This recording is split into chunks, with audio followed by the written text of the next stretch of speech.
हमारे पास एक पीड़ित आए, उसके घर में क्या था कि कोई जड़ी हुई औरत मरी हुई थी। वो बोल रहा कि गुरुजी जड़ी हुई तो ठीक है, जड़ी हुई तो कहीं से भी आ जाएगी, उसकी आइडेंटिटी बताओ, वो कैसी थी, किस रंग की थी, किस रूप की थी। जो लेडीज मरी हुई थी उसमें क्या था, उसके घर वाले उसको टॉर्चर करते थे कि इसको बच्चा नहीं है, बच्चा नहीं है, बच्चा नहीं। तो उसने क्या करना था, उसमें आत्मदाह कर लिया, तो उसने अपने आप को जला के मार लिया।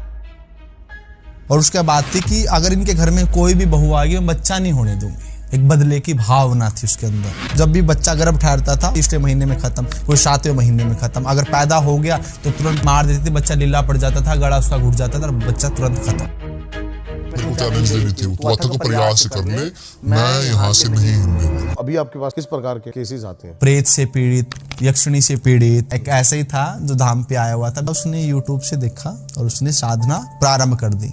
उसके साथ वो श्रमभोग करती थी। अगर वो दिन में सोता तो दिन में श्रमभोग, रात में सोता तो रात में श्रमभोग। उसकी अवस्था ऐसी होगी कि जैसे मरने उपरांत उसके शरीर में से ढांचा, हड्डियां दिखनी शुरू होगी। जब वो धाम पर आया था तो 2 लोग तो उसको पकड़ के लेके आए थे। अब मेरे को प्रेरणा दी भगवती ने, तो उनका उसके साथ ये संभोग क्रिया करती है और उसकी वीर्य का पान करके या वीर्य के माध्यम से अपने तरह की और पिशाचनियों को और ज्यादा पावरफुल करती है। वो अपने लोक में जाके बच्चे भी देती है। जैसे आपने भी बताया कि आपका घोस्ट ऐसे एनकाउंटर हुआ है, कभी कुछ ऐसा हुआ है कि आपके ऊपर ही अटैक करने कुछ चीजें आ गई हों?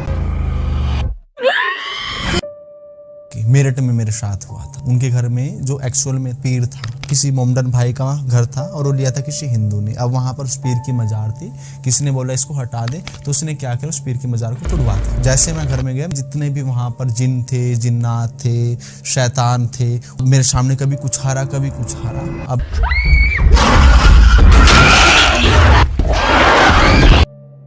मैं जैसे लेटा वहां पर, तो मैंने जैसे वहां पर चद्दर ढकी तो उसने क्या किया, ऐसे चद्दर मेरे उगाड़ के ऐसे आ गए मेरे ऊपर। यहाँ से चला जा, मैं तेरे को मार दूंगा।